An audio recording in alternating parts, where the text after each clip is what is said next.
नमस्ते अनि कन्चो साथीहरु, आज म यहाँलाई सुरुवात गर्नुभन्दा पहिला नै एउटा कुरा भन्छु है त। तपाईहरुले कहिले सोच्नु भएको छ जब कि त्यही कुरालाई शिक्षकले 6 महिना लागेर पढाउँछ भने तपाईहरुले एक्जामको अगाडि एक दिन अगाडि नै त्यो कसरी भ्याउनुहुन्छ? त्यसै कुरामा एलन मस्कले एउटा कुरा भनेको थियो। के थियो भन्दा कुनै पनि व्यक्तिलाई एउटा घर सफा गर्न 30 दिन लगाऊ भन्यो भने उसले 30 दिनै लगाउँछ। त्यही व्यक्तिलाई त्यो काम 3 घण्टामा सकाऊ भन्यो भने 3 घण्टामै सकाउँछ।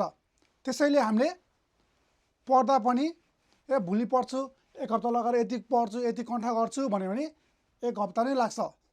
र हैन म आजै मैले यो भेटे, आजै म भ्याउँछु भन्यो भने तपाईहरुले यो आज एक दिनमा नै सक्नुहुन्छ। त्यसैले हामीले लङ हैन छोटो अहिले नै गर्छु भ्याउँछु भन्ने दिमागमा हुनुपर्छ है त। भोलि गर्छु अझ टाइम छ भन्यो भने त्यो भोलि अथवा पर्सि तपाईले नेक्स्ट कुरा गर्न सक्नुहुन्छ है त। त्यसैले हामीहरुले पनि यति धेरै छ यसलाई हामीले अब 1-2 हप्ता लगाएर पढ्छु भन्ने हैन कि जति धेरै भए पनि सक्छु म गर्छु अलि नै पढ्छु भन्ने सोच राख्नु पर्यो है त। अनि मात्रै तपाईहरुले सक्नुहुन्छ है। ओके, आज हामी N3 मा आउने एकदमै इम्पोर्टेन्ट भोक्याबुलरी र त्यसको खान्जीहरु पढ्न गएका छौं है त। ओके, भिडियोलाई सुरुवात गरौँ है त। फर्स्टमा रहेको छ दान्से। दान्से दान्से भनेको चाहिँ के हो त? पुरुष है त। पुरुषलाई दान्से भनेर भन्छ भने खान्जी चाहिँ यस्तो हुन्छ है त। कसरी चिन्ने त? यहाँ ओतोको खान्जी छ है, ओतोको है। दान्से दान्से भनेको चाहिँ पुरुष, पुरुषलाई के भन्छ? दान्से भनेर भन्छ है त जापानिजमा है। त्यसैगरी नम्बर 2 मा रहेको छ जोसे। जोसे जोसे भनेको चाहिँ महिला है त। महिलालाई जोसे भनेर भनिन्छ है त। यहाँ के छ? यहाँ चाहिँ उन्नानको खान्जी छ है। तपाईहरुले यसरी बुझ्नु होला है त। उन्नानको खान्जी आयो भने चाहिँ पछाडी से आयो भने यो चाहिँ के हुन्छ? जोसे हुन्छ भनेर बुझ्नु होला है त। यो चाहिँ जोसे हो है। जोसे भनेको के हो त? महिला है। त्यसैगरी अब नम्बर 3 मा रहेको छ कोरे। कोरे यो चाहिँ के हो त? कोरेको खान्जी हो है। कोरे तखाइ र रे है त। कोरे कोरे भनेको चाहिँ बुढाबुढी अथवा बुढेसकालको मान्छेहरुलाई कोरे भनेर भनिन्छ है त। कोरे कोरे भनेको के हो त? बुढेसकालको अवस्थामा रहेको अथवा धेरै वृद्धलाई चाहिँ कोरे भनेर भनिन्छ है त। ओके, त्यसैगरी अब नम्बर 4 मा रहेको छ तोसिउए। यो चाहिँ के हो? तोसिउए। तोसिउए भनेको चाहिँ उमेरले माथि है त। तपाईभन्दा कोही मान्छे उमेरले माथि छ भने त्यसलाई चाहिँ तोसिउए भनेर भन्छ भने खान्जी चाहिँ यस्तो हुन्छ है त। नेन र उयोको खान्जी तोसिउए है त। तोसिउए तोसिउए भनेको चाहिँ उमेरले ठुलो है। याद गर्न चाहिँ सजिलो छ है। यो उयोको खान्जी भयो, यो नेनको खान्जी भयो है त। वर्षले माथि है तोसिउए। तोसिउए भनेको चाहिँ के हो त? ठुलो उमेरको मान्छेलाई चाहिँ तोसिउए भनेर भन्छ है त। त्यसैगरी नम्बर 5 मा रहेको छ मेउए। मेउए मेउए भनेको चाहिँ पद वा सम्मानले माथि भएको मान्छेलाई चाहिँ मेउए न हितो भनेर भन्छ है त। मेउए भनेको के हो त? पद अथवा सम्मानले माथि भएको व्यक्तिलाई चाहिँ मेउए भनेर भन्छ है त। मेउए है। यो चाहिँ मेउएको खान्जी हो है त। मेउए भनेको के हो त? पद वा सम्मानले माथि भएको व्यक्तिलाई चाहिँ मेउए भनेर भनिन्छ है। त्यसैगरी नम्बर 6 मा रहेको छ जोशी। जोशी जोशी यो जोशीको खान्जी हो। जोशी भनेको चाहिँ आफ्नो सिनियर अथवा हाकिमलाई चाहिँ जोशी भनेर भनिन्छ है त। जोशी जोशी भनेको के हो त? आफ्नो सिनियर अथवा हाकिमलाई चाहिँ जोशी भनेर भन्छ भने खान्जी चाहिँ यस्तो हुन्छ है त। यस्तो खान्जीलाई चाहिँ जोशीको खान्जी हो है। यो चाहिँ के हो त? जोशीको खान्जी हो है त। त्यसैगरी नम्बर 7 मा रहेको छ गौखाकु। यो के हो? गौखाकु गौखाकु खान्जी हो है। गौखाकु गौखाकु भनेको चाहिँ पास हुनु। तपाई एक्जाममा पास हुनुलाई के भन्छ? गौखाकु भनेर भन्छ है त जापानिजमा है। गौखाकु र खान्जी चाहिँ यस्तो हुन्छ है त। गौखाकु है। गौखाकु गौखाकु भनेको के हो त?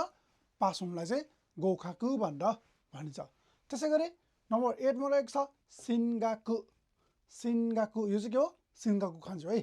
सिन्गाकु भनेको चाहिँ तपाई अब जस्तै एउटा पढाइ सकेर अर्को लेभलको पढाइको लागि जाँदै हुनुहुन्छ भने त्यसलाई चाहिँ सिङ्गाकु भनेर भनिन्छ है त। सिङ्गाकु तपाईँको पढाइको लेभल बढाउनलाई तपाईँ कुनै ठुलो ठाउँमा अथवा ठुलो ठाउँमा पढ्न जाँदै हुनुहुन्छ भने अहिले पढेको भन्दा ठुलो धेरै पढ्नको लागि जाँदै हुनुहुन्छ भने त्यसलाई चाहिँ सिङ्गाकु भनेर भन्छ है त। सिङ्गाकु भने के हो त? माथिल्लो पढाइमा जानुलाई चाहिँ सिङ्गाकु भनेर भन्छ है त। त्यसै गरी नम्बर 9 मा रहेको छ ताइगाकु। ताइगाकु ताइगाकु भनेको चाहिँ पढाइ छोड्नु अथवा छोडाइनुलाई चाहिँ ताइगाकु भनेर भन्छ है त। ताइगाकु ताइगाकु भनेको के हो त? पढाइ छोड्नु अथवा छोडाइनु र खान्जी चाहिँ यस्तो हुन्छ है त। ताइगाकु ताइगाकु भनेको के हो त? पढाइ छोड्नु अथवा छोडाइनु है त। त्यसै गरी नम्बर 10 मा रहेको छ ताइस्योकु। यो चाहिँ के हो त? ताइस्योकु खान्जी है। ताइस्योकु ताइस्योकु भनेको चाहिँ जागिर छोड्नुलाई चाहिँ ताइस्योकु भनेर भन्छ है त। ताइस्योकु भनेको के हो त? जागिर छोड्नुलाई चाहिँ ताइस्योकु भनेर भनिन्छ। त्यसै गरी नम्बर 11 मा रहेको छ यो 11 को खान्जी चाहिँ के हो? सिचुग्यो। सिचुग्यो खान्जी है यो सिचुग्यो। सिचुग्यो भनेको चाहिँ बेरोजगारीलाई चाहिँ सिचुग्यो भनेर भन्छ है त जापानिज भाषामा र खान्जी चाहिँ यस्तो हुन्छ है। सिचुग्यो सिचुग्यो भनेको चाहिँ बेरोजगारीलाई चाहिँ सिचुग्यो भनेर भनिन्छ है त। त्यसै गरी अब नम्बर 12 मा लाग्यो है त। 12 मा रहेको छ यो खान्जी के हो त? जाङ्ग्यो। जाङ्ग्यो खान्जी है यो चाहिँ जाङ्ग्यो। जाङ्ग्यो भनेको चाहिँ ओभर टाइमलाई चाहिँ जाङ्ग्यो भनेर भनिन्छ है त। तपाईँको तोकिएको 8 घन्टाभन्दा बढी काम गरिएको छ भने त्यसलाई चाहिँ जाङ्ग्यो भनेर भन्छ है त। जाङ्ग्यो जाङ्ग्यो भनेको के हो त? ओभर टाइमलाई चाहिँ जाङ्ग्यो भनेर भनिन्छ भने खान्जी यस्तो हुन्छ। त्यसै गरी नम्बर 13 मा रहेको छ गाकुरेकी। गाकुरेकी गाकुरेकी भनेको चाहिँ तपाईँको एजुकेसनल ब्याकग्राउन्डलाई चाहिँ गाकुरेकी भनेर भनिन्छ है त। त्यसै गरी नम्बर 14 मा रहेको छ क्युर्यो। क्युर्यो यो खान्जी के हो त? क्युर्योको खान्जी है। क्युर्यो क्युर्यो भनेको चाहिँ तलब मासिक तलब अथवा स्यालेरीलाई चाहिँ क्युर्यो भनेर भनिन्छ। त्यसै गरी प्रति घन्टामा दिने तलबलाई चाहिँ त्यसलाई चाहिँ के भन्छ? त्यसलाई चाहिँ जिक्यू है त।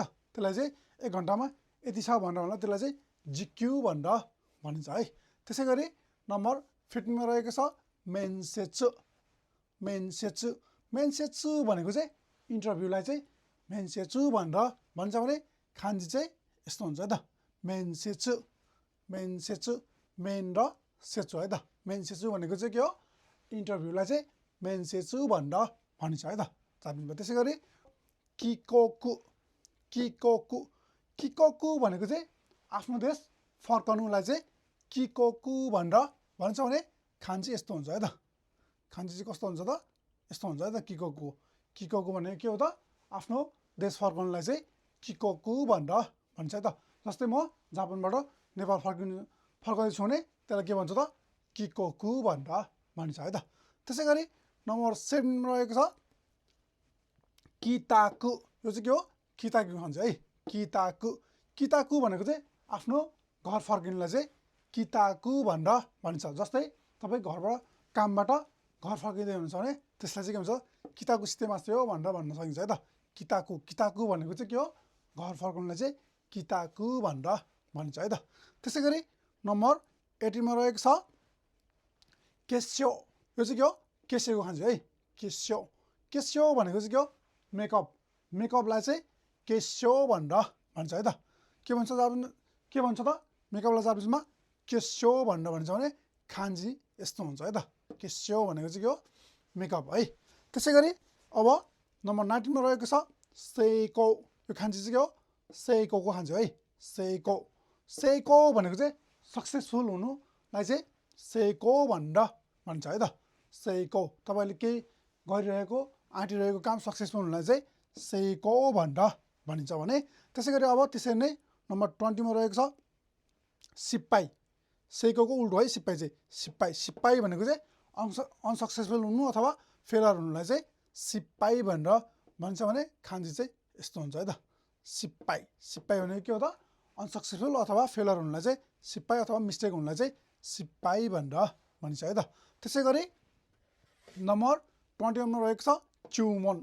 च्युमोन भनेको चाहिँ अर्डर गर्नुलाई चाहिँ च्युमोन भनेर भन्छ है त। तपाईँहरूले सामान अथवा केही खानेकुराहरू अर्डर गर्नुलाई चाहिँ च्युमोन भनेर भन्छ है त। खान्जी चाहिँ यस्तो हुन्छ, यो सजिलो छ है खान्जी। च्युमोन भनेको के हो त? अर्डर गर्नुलाई चाहिँ च्युमोन भनेर भन्छ है त। त्यसै गरी नम्बर 22 मा रहेको छ चोकिन। यो खान्जी चाहिँ के हो? चोकिनको खान्जी है, चोकिन। चोकिन भनेको चाहिँ बचत अथवा सेभिङलाई चाहिँ चोकिन भनेर भनिन्छ है त। के हो त? चोकिन भनेको बचत गर्नु अथवा सेभिङलाई चाहिँ चोकिन भनेर भनिन्छ भने फेरि एकचोटि हेरौँ है त। आज हामीले जम्मा गरे 22वटा खान्जी र मिनिङ पनि हेऱ्यौँ। फेरि एकचोटि है त। डान्से भनेको के हो? पुरुष। खान्जी यस्तो हुन्छ। जोसे, जोसे भनेको महिला। त्यसै गरी कौरे, कौरे भनेको विधवा अवस्थाको मान्छेलाई कौरे भनेर भनिन्छ भने तोसिवे, तोसिवे भनेको उमेरले ठुलो मान्छेलाई तोसिवे भनेर भनिन्छ। त्यसै गरी मेवे, मेवे भनेको पद वा सम्मानले ठुलो भएको मान्छेलाई चाहिँ मेवे भनेर भनिन्छ भने जोसी, जोसी भनेको चाहिँ हाकिम अथवा सिनियरलाई जोसी भनेर भन्छ है त। त्यसै गरी नम्बर 7 मा रहेको छ गौखाकु। गौखाकु भनेको चाहिँ पास हुनु है त। पास हुनुलाई गौखाकु भनेर भनिन्छ भने सिङ्गाकु, सिङ्गाकु भनेको चाहिँ तपाईँहरू अहिले कुनै लेभलमा पढ्दै हुनुहुन्छ, त्यो सकाएर अब ठुलो त्योभन्दा ठुलो लेभलमा पढ्न जाँदै हुन्छ भने त्यसलाई चाहिँ सिङ्गाकु भनेर भन्छ है त। त्यसै गरी ताइगाकु, ताइगाकु भनेको चाहिँ पढाइ छोड्नु अथवा निकाल्न चाहिँ ताइगाकु भनेर भन्छ है त। त्यसै गरी नम्बर 10 मा रहेको छ ताइस्योकु। ताइस्योकु भनेको चाहिँ के हो त? जागिर छोड्नु। जागिर छोड्नुलाई ताइस्योकु भनेर भन्छ भने त्यसै गरी सिचिग्यो, सिचिग्यो भनेको चाहिँ बेरोजगार हुनुलाई चाहिँ सिचिग्यो भनेर भनिन्छ है त। त्यसै गरी नम्बर 12 मा रहेको छ जाङ्ग्यो। जाङ्ग्यो भनेको चाहिँ ओभर टाइम वर्कलाई चाहिँ जाङ्ग्यो भनेर भनिन्छ भने गाकुरेकी। गाकुरेकी भनेको चाहिँ एजुकेसनल ब्याकग्राउन्ड है। तपाईँको एजुकेसनल ब्याकग्राउन्डलाई चाहिँ गाकुरेकी भनेर भन्छ है त। त्यसै गरी नम्बर 14 मा रहेको छ क्युरो। क्युरो भनेको चाहिँ स्यालेरी अथवा तलबलाई क्युरो भनेर भनिन्छ भने त्यसै गरी नम्बर 15 मा रहेको छ मेन्सेसु। मेन्सेसु भनेको चाहिँ इन्टरभ्यूलाई चाहिँ मेन्सेसु भनेर भनिन्छ र खान्जी यस्तो हुन्छ है। त्यसै गरी नम्बर 16 मा रहेको छ किकोकु। किकोकु भनेको आफ्नै देश फर्कनुलाई चाहिँ किकोकु भनेर भनिन्छ है। त्यसै गरी किताकु। किताकु भनेको के हो? आफ्नो घर फर्किनुलाई चाहिँ किताकु भनेर भनिन्छ भने त्यसै गरी नम्बर 18 मा रहेको छ केस्यो। केस्यो भनेको चाहिँ मेकअपलाई चाहिँ केस्यो भनेर भनिन्छ है त। त्यसै गरी 19 मा रहेको छ सेको। सेको भनेको चाहिँ सफलतालाई चाहिँ सेको भनेर भनिन्छ भने सिपाही भनेको चाहिँ असफलता हुनुलाई चाहिँ सिपाही भनेर भनिन्छ है त। त्यसै गरी च्युमोन। च्युमोन भनेको चाहिँ अर्डर गर्नु है त। अर्डर गर्नुलाई चाहिँ च्युमोन भनेर भनिन्छ भने लास्टमा रहेको छ चोकिन। चोकिन, चोकिन भनेको चाहिँ बचत गर्नु अथवा सेभिङ गर्नुलाई चाहिँ चोकिन भनेर भनिन्छ है त। अझ हामीले सबै गरेर जम्मा 22वटा खान्जी र साथसाथै भोक्याबुलरीको त्यसको मिनिङ पनि के हो भनेर पढ्यौँ।